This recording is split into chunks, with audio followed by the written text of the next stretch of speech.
ዶሮ ማለት በብዛት ሽንኩርት በብዛት ዘይት ለሰውነታችን የምንጠቀማቸው እነዛ ምግቦች ባዕድ ይሆናሉ። ቃር ይፈጠርብናል። ሰውነታችን ልምምድን ይፈልጋል። ኢትዮጵያ ኦርቶዶክስ ክርስቲያን እምነት ተከታዮች ይሄንን ጾም በሚጾሙበት ጊዜ ለረዘም ላለ ጊዜያት ከምግብ ታቅቦ የሚጾሙበት ምግብ ብቻም ሳይሆን እንግዲህ በዋናነት ከእምነቱ እሳቤ አንፃር ማንኛውም ክርስቲያን ከእንስሳት ተዋጽኦ ከሆኑት ከስጋ፣ ከእንቁላል፣ ከወተት እና የመሳሰሉ ጉዳዮች ራሳቸውን አቅበው የሚገኙበት አንድ፣ ሁለተኛ ደግሞ ይሄ ብቻም ሳይሆን የሰዓታትም ረዘም ላለ ጊዜ የሚጾሙበት ጾም ስለሆነ ከዚህ ጋር ተያይዞ የሰውነታችን ስርዓት በራሱ የፊዚዮሎጂ የምንለው ስርዓቱ የራሱ የሚሰራባቸው መንገዶች አሉት። ሰውነታችን በተፈጥሮ ማለት ነው። እያንዳንዱ ምግብ የምንመገባቸው ምግቦች በውስጣቸው የሚይዛቸው ንጥረ ነገሮች በርከት ያሉ የተለያየ ባህሪ ያላቸው ለነዚህ ለተለያዩ ባህሪያት ላላቸው ምግቦች ደግሞ ሰውነታችን የሚያመነጫቸው በርከት ያሉ ኬሚካሎች አሉ። እነዛ ሰውነታችን የሚያመነጫቸው ኬሚካሎች ምግብን ሰውነታችን ውስጥ ከመፍጨት እንግዲህ ከአፋችን ጀምሮ እስከ አንጀታችን አብዞርብ እስኪደረግ ድረስ ባለው ሂደት ውስጥ በርካታ ሰውነታችን የሚያመነጫቸው ኬሚካሎች አሉት። ለምሳሌ እንደ ሆርሞን አይነት እንደ አሲድ አይነት ለምግብ መፍጨት የሚያግዙ ነገሮች ይኖራሉ ማለት ነው። ከዚህ ጋር ተያይዞ እነዚህ የእንስሳት ተዋጽኦ የሆኑ ምግቦች በአብዛኛው በውስጣቸው ሊይዛቸው የሚገባቸው ንጥረ ነገሮች ፕሮቲን የሚባል ንጥረ ነገር ነው በውስጡ የሚኖረው። ያ ፕሮቲን ደግሞ የራሱ የሆነ የሚፈልገው ንጥረ ነገር አለ እና ረዘም ላለ ጊዜ በምንጾምበት ሰዓት ሰውነታችን የሚጠቀመው ከበፊት ከነበረው ከተጠራቀመው ወይ ሰውነታችን ግላይኮጂን በእንግሊዘኛው ግላይኮጂን ይባላል። ሰውነታችን ውስጥ ምግብ ከተመገበ በኋላ ግሉኮስ ተፈጥሮ ለረዘም ላለ ጊዜ በችግር ጊዜ ውስጥ የምንጠቀመውን ንጥረ ነገር ግላይኮጂን ይባላል። ያ ግላይኮጂን ሰዎች ረዘም ላለ ጊዜ ውስጥ በሚጾሙበት ሰዓት ተቀይሮ ወደ ግሉኮስ ይመጣል። ያንን ግሉኮስ ነው የሚጠቀሙት። ስለዚህ ምግብ ስንመገብ ኢንሱሊን የሚባል ሰውነታችን ውስጥ ቅድም ሳናሳ እንደነበረ ኢንሱሊን የሚባል ንጥረ ነገር አለ። እሱ ይመነጫል። ያ ምግቡን ፕሮፐርሊ የተመገብነው ምግብ ካርቦሃይድሬትን ሰውነታችን አብዞርብ እንዲያደርገው ያግዘናል። አሁን በዚህኛው ረገድ ግን ኢንሱሊን መመንጨት ሳይሆን የሚፈጠረው ምንድነው? የሱ ተቃራኒ በሆነ መልኩ ከተጠራቀመው የሰውነታችን ክፍል ውስጥ እየወሰድ ያ እየተሰባበረ ወደ ግሉኮስ ይቀየራል። ስለዚህ ለዛ የሚጠቀመው ደግሞ በተዘዋዋሪ ግሉካጎን የሚባል ኢንዛይም ወይም ንጥረ ኬሚካል ነው። ያ ኬሚካል ነው ፋንክሽን የሚያደርገው። ስለዚህ መሰረታዊ ጉዳዩ እዚህ ላይ ነው የሚነሳው ማለት ነው። ጾም እንደተፈታ ሰዎች ምግብን ከእንስሳት ተዋጽኦ ከሆኑት ምግቦች መጠቀም ሲጀምሩ አንደኛ በፊት ከነበረው ከውጭ የምናስገባው ወይ ከውጭ የምንጠቀመው ምግቡ ወደ ሰውነታችን ከገባ በኋላ ወደ ግሉኮስ የሚቀየርበት ወደ አሚኖ አሲድ የሚቀየርበት ሌሎች ደግሞ ከነዚህ ከፋት ከቅባት ነክ ከምንመገባቸው ምግቦች ደግሞ የራሳቸው ሆነ ሂደት ጠብቀው ወደዛ የሚቀየሩበት ስለሆነ እነሱ የሚመነጩ የተለያዩ የሆኑ ኬሚካሎች ስላሉ እና በሰውነታችን ውስጥ ጫና የሚፈጥሩ ነገሮች ይኖራሉ። ስለዚህ ሰውነታችን ምንድነው ማለት ነው? የልምምድ ውጤት ነው። የምንመገበውን ምግብ ያንን ለሱ በሚያስፈልገው አስፈላጊ የሆኑ ኬሚካሎችን ያመነጨ ወደ አስፈላጊነቱ ስለሚቀይር እነሱን ተጠቅመን ነው በዛ ሰዓት የሚፈጠረው። አሁን ላነሳሹ መሰረታዊ ጥያቄ በጾም ሰዓት ጾም ሲፈታ የጤና እክሎች ይገጥሙናል የሚል አይነት ጥያቄ ነው። ለምንድን ነው የጤና እክሎች የሚገጥሙን የሚለው ጥያቄ ሲነሳ ባነሳውት መሰረታዊ ሀሳብ ለሰውነታችን የምንጠቀማቸው እነዛ ምግቦች ባዕድ ይሆናሉ። ሰውነታችን ለዛ የሚያዘጋጀውን እንትን አክቲቭ አይደለም፣ ንቁ አይደለም፣ ንቁ ሆኖ የሚያዘጋጅበት ወቅት አይደለም። ስለዚህ ያን በዛ ሰዓት ምን ይፈጠራል? ሰውነታችን ውስጥ የገቡ ንጥረ ነገሮችን እንደ ባዕድ ወይም እንደ ስትሬጀንት አድርጎ ስለሚቆጥራቸው ለነሱ ለማዘጋጀት ጊዜ ወስደዋል። ስለዚህ ይሄንን አንደኛ መጠኑ ከፍ ያለ ምግብ እንወስዳለን። የተለያዩ አይነት ምግቦችን እንወስዳለን። በአንድ ጊዜ ስጋም፣ እንቁላልም፣ ወተትም እና ቅባት ነክ የበዙ ምግቦችን እንጠቀማለን ማለት ነው። እነዚህን ምግቦች በአንዴ ሰውነታችን ውስጥ ሲገባ ጨጓራችን ወይም ሰውነታችን ውስጥ ያለው ጨጓራ ከመጠን በላይ ዶዝ ስለሚበዛበት አንድ ምን ይፈጠራል? የሆድ መነፋት ወይም ኮምፎርት ምቾት አለመሰማት የሆድ መነፋት ሊገጥም ይችላል። ኮምፎርት ሊነሳ ይችላል። ቀጥለው ደግሞ አንዳንድ ሰዎች ደግሞ ተቅማጥ ሊያስከትል ይችላል። ስለዚህ አንዱና መሰረታዊ ጉዳይ ይሄ ይሆናል። ሁለተኛ በዚህን ሰዓት የሚፈጠረው ጉዳይ ምንድነው? በሰውነታችን ውስጥ ያሉ ኤሌክትሮላይትስ ምንላቸው ኤሌክትሮላይት ማለት በፈሳሽ መልክ ሆኖ ንጥረ ነገር የተለያዩ አይነት ንጥረ ነገሮች ሚነራልስ ምንላቸው እንደ ፖታሺየም አይነት እንደ ማግኔዥየም እንደ ካልሲየም አይነት ንጥረ ነገሮች ከምንመገባቸው ምግቦች ውስጥ በቂ ላይሆን ስለሚችሉ ኢምባላንስ ይፈጠራል። በሰውነታችን ውስጥ ያልተመጣጠነ የነዚህ ኤሌክትሮላይት ችግሮች ይፈጠራሉ። ሶ ከነዚህ ጋር ተያይዞ ሰውነታችን ሪስፖንድ በሚያደርግበት ሰዓት እንደዚህ አይነት የጤና እክሎች ማንኛውም ለዘም ያለ ጊዜ በጾም ውስጥ የቆዩ ሰዎች ፈተና ይገጥማቸዋል ማለት ነው። ሰውነታችን ልምምድን ይፈልጋል። ልምምድ ሲባል ምን ማለት ነው? መጀመሪያ ዩጁዋሊ የኛ ማህበረሰብ ረዘም ያለ ጾም ውስጥ ቆይቶ ወደዚህኛው በሚሸጋገርበት ሰዓት ሁሌ የምናረጋቸው ነገሮች ዩጁዋሊ በየቤታችን ማንም ሰው የሚያደርጋቸው ነገሮች አሉ። አንደኛ በጣም በቅባት የበለጸጉ ወይም ቅባት ነክ ያላቸው ምግቦችን ለምሳሌ እንደ ክትፎ እንደ ዶሮ ወጥ ቅባታቸው በጣም በዛ ያሉ ምግቦችን ወዲያውኑ ይመገባሉ። ጥሬ ስጋ ይመገባሉ። ወተት፣ እርጎ፣ አይብ ምንላቸው ነገሮችን እነዚህ ሄቪ ፉድስ የሚባሉ ወይም ከበድ ያሉ ምግቦችን ነው ዩዥዋሊ ሰዎች የሚመገቡት።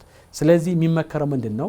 በትንሽ በትንሹ ምግቦችን ሰውነታችን ማለማመድ ኢቭን ስጋን፣ ወተትን፣ እንቁላልን ከመመገባችን በፊት ቀለል ያሉ ሱፕ ምንላቸው ወይም በአማርኛ ሾርባ የትኛውም አይነት ሾርባ ሊሆን ይችላል። ከምስር የተሰራ ሊሆን ይችላል፣ ከአትክልት የተሰራ ሊሆን ይችላል። አንጀታችንን ወይንም ምንድነው የተልባ ሾርባ እንትኖች ሊሆኑ ይችላሉ። በእነሱ ምን ማድረግ ያስፈልገናል? ማለማመድና አንጀታችን እንዲለማመደው ቀለል ያለ ነገሮችን ምግቦችን መውሰድ ያስፈልገናል። ስለዚህ ቀለል ያለ ምግብ መውሰድ እነዚህ ቀለል ያለ ምግቦችን መውሰድ በትንሽ በትንሹ መውሰድ እና የተለያዩ ምግቦችን እነዚህ ቅድም የጠራዋቸው ምግቦች ክትፎም፣ ዶሮም፣ ቁርጡም፣ ወተትና ወተት ተዋጽኦችን በአንድ ጊዜ ስንወስድ ሰውነታችን ውስጥ ያለው ጫና ስለሚፈጥርብን አንደኛ ቃር ይፈጠርብናል። ሁለተኛ ቅድም እንዳነሳሁት የሆድ መነፋት ይፈጠርብናል። ሶስተኛ እንደ ተቅማጥ የሚያስመስሉ ነገሮች ይነሳሉ። የጨጓራ መቆጣት፣ ሰውነት መቆጣት እንደዚህ አይነት ባህሪዎትን ያሳያል። ይሄንን ለማድረግ ቅድም በነገርኳችሁ መሰረት በትንሽ በትንሹ መመገብ ቀድሞ ምግቦች የተለያዩ ምግቦች ከመመገባችን በፊት እነዚህ ቀለል ያሉ ለሰውነታችን አንጀታችን ሊያለሰልሱ የሚችሉ እንደ ሱፕ አይነቶችን መውሰድ እነዛ ምግቦችን ደግሞ በትንሽ በትንሹ መውሰድ ማለት ቀስ ብሎ መውሰድን ይመከራል። ስለዚህ ይሄን ማድረግ ለማንኛውም ጤነኛ ለሆነ ሰው የሚመከር ጉዳይ ይሆናል ማለት ነው። የምግብ አዘገጃጀት የራሱ የሆኑ ለጤና ተስማሚ የሆኑ ነገሮች ሊኖሩት ይገባል። ስፔሻሊ አሁን ማንሳት ብናነሳቸው ለምሳሌ ዶሮ የኛ የኢትዮጵያን የሆነ የዶሮ ወጥ አሰራር ብናይ ዩዥዋሊ ዶሮ ማለት በብዛት ሽንኩርት በብዛት ዘይት የበዛበት አይደል? ጨው በርበሬው በጣም የበዛበት እና ቅመሙ እጅግ በጣም ሪች የሆነ ወጥ ነው የሚሆነው። እዚህ ላይ አንደኛ በሚሰራበት ሰዓት እነዛ ውስጥ ምግብ ውስጥ ማግኘት የሚገቡ ንጥረ ነገሮችን ጠብቆ የተዘጋጀ መሆን አለበት። በጣም ሊሚትድ በሆነ ወይም እጅግ በጣም ያልበዛ ለአንዴ የኛ የዛ ዶሮ ኢቭን አዘገጃጀቱ እንግዲህ ለታዳሚ ወይም ቤታችን ውስጥ ለሚመጡት እንግዶቻችን በዓልን እኛ እንደመጠየቅ ብለው የሚመጡ ሰዎች ለነሱ ለማዳረስ ተብሎ በርከት ያለ ነገር ሊዘጋጅ ይችል ይሆናል። ነገር ግን በዛች ሰዓት ለተመጣጠነ እኛ መመገብ ምንችላትን ነገር ቢሆን ይመከራል። በጣም ሽንኩርቱ እጅግ በጣም የበሰለ ያ ሲሆን በውስጡ ሽንኩርት ነው የምንበላው አንድ ሽንኩርቱም ደግሞ በውስጡ መያዝ የሚገባው ንጥረ ነገር በሙሉ ሉዝ ያደርጋል ዶሮውም በየጊዜው በሚማሰልበት ሰዓት እንደዛው ሉዝ ያደርጋል ከዛ በተጨማሪ ምንድነው ምን ተቀማቸው ዘይቶች አንደኛ ጤነኛ ላይ ሆኖ ይችላሉ ጤነኛም ቢሆኑም ረዘም ያለ ሰዓት ላይ በሚቆዩበት ሰዓት የራሳቸውን የሆነ እንትናቸውን ይቀይራሉ ባህሪያቸውን ይቀይራሉ እንደዚህ አይነት ነገሮችን ባይሆን ይመከራል ከሆነም ቀስ ያለን ምግቡን ቅድም ባልኩት መሰረት እጅግ ከፍተኛ ሆነ ቅባት የበዛበት ወይም ዘይት የበዛበት ምግብ ሰውነታችን ውስጥ ሲገባ የትራይግላይሰራይድስ የሚባሉ በደም ውስጥ ያለው የዛ መጠን በጣም ስለሚጨምር ያ ደግሞ ለግፊት ስለሚያጋልጥ እንደዚህ አይነት ነገሮችን በጣም አብስቶ መውሰድ አያስፈልግም ሁለተኛ ይሄን በመኖስበት ሰዓትም ቃር ስሜት ይሰማልና እንደዚህ አይነት ነገሮች እንዳይሆኑ ጥንቃቄ ማድረግ ይሄን ጾም ጾሞ ረጅም ጊዜ አጾማት ላይ ቆይቶ ያን ቢሆን ይመረጣል እንትኑም በተመሳሳይ መልኩ ክትፎም እንደዛ ነው የሚሆነው እንደዚህ አይነት ነገሮች ላይ ጥንቃቄ በተሞላ መልኩ ቢሆን ይመረጣል የተለያዩ የምግብ አይነቶች በመንወስድበት ሰዓት ቁርጡን እንበላለን ክትፎን እንበላለን ዶሮን እንበላለን አይቡን እንበላለን ሁሉም አይነት አይቀርንም አይደል ልክ ጾሙ እንደተፈታ እነዚህ በሚሆኑበት ሰዓት ሰዎች ዩዥዋሊ በአብዛኛው ሰውነታችን ወይ ሆዳችን የመነፋት ወይም ጨጓራ በእኛ ቋንቋ ይሄ መነፋት የሚለው ነገር ከመጠን በላይ ጨጓራችን ሲጨናነቅ ከባድ የሆነ ሎድ ሲጫንበት ያ ፈተና ይገጥመዋል ያንን ለማብረድ ሲባል ደግሞ ሰዎች ምንን ይመርጣሉ አልኮሆል እዛ ላይ መጠጣትን የትኛውም አልኮሆል ሊሆን ይችላል ቢራ ሊሆን ይችላል አረቄ ሊሆን ይችላል whatever it is ሰዎች ያንን ያረግብልናል ይቀንስልናል ብሎ ባንዴ በርከት ያሉ ጉዳዮችን ይወስዳሉ ይሄ ከጥቅሙ ጉዳቱ ነው የሚያመዝነው ስለዚህ ለመከላከል ወይም የሆድ መነፋትን ወይም ያለውን ችግር ለመከላከል አልኮሆልን መውሰድ ከጤና ጥቅም ይልቅ የጤና ጉዳቱ ነው ሞር የሚያመዝነው እንደዛ ከማድረግ ይልቅ ቅድም ባልኩት መሰረት በትንሹ መውሰድ ነው የሚመረጠው እንጂ አልኮሆልን መውሰድ ብዙ አይመከርም ያ ለምንድነው ተጋላጭ የሚያደርገው አንደኛ በሰውነታችን ውስጥ ያለውን የግሉኮስ መጠን በመጨመር የስኳር በሽተኛ ወይም ተጓዳኝ ህመም ያለባቸው ሰዎች ለምሳሌ ግፊት ችግር ያለበት ወይም ስኳር ህመም ያለባቸው ሰዎች ላልተፈለገ የጤና እክል ውስጥ እንዲገቡና አንዴ የግሉኮስ መጠኑ እጅግ በጣም እንዲጨምር ያደርጋል በአንድ ጊዜ ከፍተኛ መጠን በደም ውስጥ እንዲዘዋወር ያደርጋል ወዲያውን ደግሞ እንዲቀንስ ያደርጋል ስለዚህ ወዲያውን ቀነሰ ማለት ሃይፖግላይሲሚክ ይሆናሉ ቶሎ ብሎ የስኳር ህመምተኞች ለዛ ተጋላጭ ሊሆኑ ይችላሉ ሁለተኛ በእድሜ የገፉ ሰዎች በእድሜያቸው የገፉ ሰዎች እንደዚህ አይነት በአንድ ጊዜ በርከት ያሉ ጉዳዮችን ብዙ ነገሮች ባንዴ መውሰድ ሳይሆን ትንሽ ይወሰዱ ሰውነታቸውን ያለማመዱ መሄድን በጣም ይመረጣል ስለዚህ ይሄ እንደዚህ አይነት ክስተቶች በሚሆኑበት ሰዓት የአልኮሆል መጠቀም ወይም ለስላሳ መጠጦች መጠቀም በደማችን ውስጥ ያለውን የግሉኮስ መጠን እጅግ በጣም ስለሚጨምር አደገኛ ስለሚሆን ያንን ጥንቃቄ ማድረግ ያስፈልጋል የሚል ምክር ሀሳብ መስጠት ፈልጋለሁ የሚመከረው ቅድም አንዱና ትልቁ ከዚህ አጾማት ጋር ጾም ሲፈታ ከሚከሰቱት አንዱና ትልቁ ችግር ኤሌክትሮላይት ብዬሻለሁ ቅድም ስለዚህ የዚህን ኤሌክትሮላይት በሰውነታችን ውስጥ ያለውን እንግዲህ ኤሌክትሮላይት ማለት በምን ፈሳሽ የሆነ ነገር ግን በፈሳሽ መልክ የምንወስዳቸው ነገሮች የነዛ እጥረት ይገጥማቸዋል ስለዚህ እንደ ካልሲየም አይነት እንደ ፖታሺየም አይነት እንደ ፎስፌት አይነት ንጥረ ነገሮች ወይ ሚነራሎች በሰውነታችን ውስጥ የዲፊሲት ወይም እጥረት ይገጥማቸዋል ስለዚህ ይሄንን ለማመጣጠን አንዱ እና የሚመከረው ምንድነው ውሃ በበቂ መጠን መጠጣት አንድ እሱ ነው ሁለተኛ ከጭማቂዎችና የፍራፍሬ ጭማቂዎችን በበቂ መጠን መውሰድ ምክንያቱም ጭማቂዎች በመንወስድበት ሰዓት በነዛ ውስጥ የሚገኙ እንደ ፖታሺየም አይነት እንደ ካልሲየም አይነትና ፎስፌት አይነቶችን ማግኘት ስለምንችል ሶስተኛ የአትክልትና ፍራፍሬ መውሰድ ቅድም መነሻ ላይ እንዳነሳሁት እንደ ሱፕ ብዬሻለሁ አለ የሾርባ አይነት ሾርባዎችን የአትክልትም ከምስርም ሊሰራ ይችላል whatever it is እነሱ ኤሌክትሮላይት ባላንሳችን በሰውነታችን ውስጥ ያለው ኤሌክትሮ ባላንስ ስለሚያስጠብቁልን እነዛን መውሰድ በብዛት ይመከራል ዋናው መፍትሄው ሰውነታችን እስኪለማመድ ድረስ በትንሽ መውሰድ፣ ፈሳሾችን አብዝቶ መውሰድ። ፈሳሽ ሲባል ግን እንትን መሆን የለበትም አልኮሆል ወይም እነዛ ለስላሳ መጠጦች መሆን የለባቸው። በተለይ ይሄ ጾም በሚፈታበት ሰዓት እነዚህ ሰዎች ረዘም ላለ ጊዜ በጾሙ ሲቆዩ የጾሙ ሰዎች ከሆኑ በአንድ ጊዜ የደም ውስጥ የሚኖረው የፋት እንግዲህ ፋት ዳይጀስት ከተደረገ በኋላ ወይም ዳይጀሽኑ በትክክል ከተካሄደ በኋላ ወደ ትሪግላይሰራይዶስ የሚባሉ ወደዛ ይቀየራል። ያ ማለት ወደ ደም ዝውውር ውስጥ ቀጥታ ስለሚሄድ እሱ የደም ግፊትን ሊጨምር ይችላል። አንድ ሁለተኛ በካርቦሃይድሬት ይዘታቸው ከፍ ያሉ ምግቦችን የምንመገባቸው ምግቦች ቅድም እንዳነሳ ነው አልኮሆል ሊሆን ይችላል፣ እነዛ የተለያዩ መጠጦች ሊሆኑ ይችላሉ። ሌሎች ደግሞ የካርቦሃይድሬት ይዘታቸው ከፍ ያሉ ምግቦችን ስንመገብ ያ ካርቦሃይድሬት ምግብ ወደ ደም ስራችን ወደ ደም ዝውውራችን የሚረጨው ምንድነው? ግሉኮስ የተባለው አልሚ ወይም ምንድነው ንጥረ ነገር ሊሆን ይችላል። እሱ ደግሞ የስኳር መጠን ስኳር ህመምተኛ የሆኑ ሰዎች በደም ውስጥ ያለውን የስኳር መጠናቸውን ከፍ ያደርጋል። ስለዚህ ለሱ ሪስፖንድ የሚያደርግ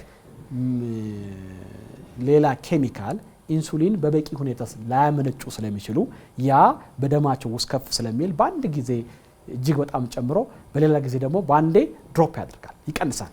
ስለዚህ ያኔ ሾኩስ ይገባሉ። ይሄ ሪፊዲንግ ሲንድሮም የሚባለው የሜታቦሊዝም ሲንድሮሞችን ሊያስከትል ስለሚችል እነዚህ ሰዎች እንደዚህ አይነት ህመም ያለባቸው ሰዎች ምግቦች ሲመገቡ ጫና በማያሳድር መልኩ ወይም በዚያ ጾማ ሰዓት አገኘን ብሎ ዝም ብሎ መመገብ ሳይሆን ለነሱ ሲስተማቸው ፊዚዮሎጂያቸው ጫና በማያሳድር መልኩ መጠቀም ይኖርባቸዋል። አንድ ሁለተኛ እነዚህ ሰዎች የህክምና ባለሙያዎችን ምክር ማግኘት ያ በዛን ሰዓት በጤንነታቸው ሰዓት ላይ የተመከራቸውን ምክር ሀሳብ ይዞ በዛ ልክ መሄድ አለባቸው እንጂ ኖ በቃ ረዘም ላለ ጊዜ ጾም ያለው ስለዚህ ጾም ስፈታ ደግሞ ሁሉም ነገር ማግኘት አለብኝ እንደ ጤነኛ ሰው ብሎ መመገብ የለባቸው። ሶስተኛ ደግሞ ቅድም ያነሳውት አንዱ በእድሜያቸው ገፉ ሰዎች ወይም ሰውነት ክብደታቸው በጣም ቀጫጫ ምንድነው የሚባለው እጅግ በጣም ዝቅተኛ የሆነ ክብደት ያላቸው ሰዎች አመጋገባቸውን አመጣጥነው በትንሹ መመገብ ይጠበቅባቸዋል እንጂ ባንዴ ሌሎቹ ሪከቨር ሊያደርጉ ይችላሉ። እነዚህ ሰዎች ደግሞ የባሰ ከፍተኛ የጤና እንከን ውስጥ ሊገቡ ስለሚችሉ ጥንቃቄ ማድረግ አለባቸው። ማንኛውም ሰው ንቁ ጤነኛ እና ራሱን ጤንነቱን መጠበቅ የሚፈልግ በየትኛውም ሁኔታ ውስጥ በበዓላት ብቻም ሳይሆን በየትኛውም የላይፍ ስታይል ውስጥ አንደኛ የምንመገባቸው ምግቦች ስብጥራቸውን የጠበቁ መሆን አለበት። ስብጥራቸው ማለት እንግዲህ እንደምናውቀው በበዓል ወቅት ሁላችንም በአብዛኛው ወዴት ነው የምናዘነብለው? እንስሳት ተዋጽኦ ወደሆኑ ምግቦች ወተትን፣ እንቁላልን፣ ስጋን፣ አሳን እነዚህ ነገሮች ላይ ብቻ ነው ፎከስ የምናደርገው። ስለዚህ ስንመገብ ሰውነታችን በራሱ ፊዚዮሎጂ ውስጥ የሚፈልጋቸው ነገሮች የተመጣጠኑ ምግቦችን የተለያየ አይነት የተመጣጠነ ሲባል ከአትክልቱ፣ ከፍራፍሬው፣ ከጥራጥሬው፣ ከአሳው፣ ከወተቱ ከተለያዩ ስብጥራቸውን ወይም ዳይቨርሲቲያቸውን የጠበቀ ምግብ መመገብ ያስፈልገናል። አንድ ሁለተኛ የምንመገበውን ምግብ በልክ መውሰድ ያስፈልገናል።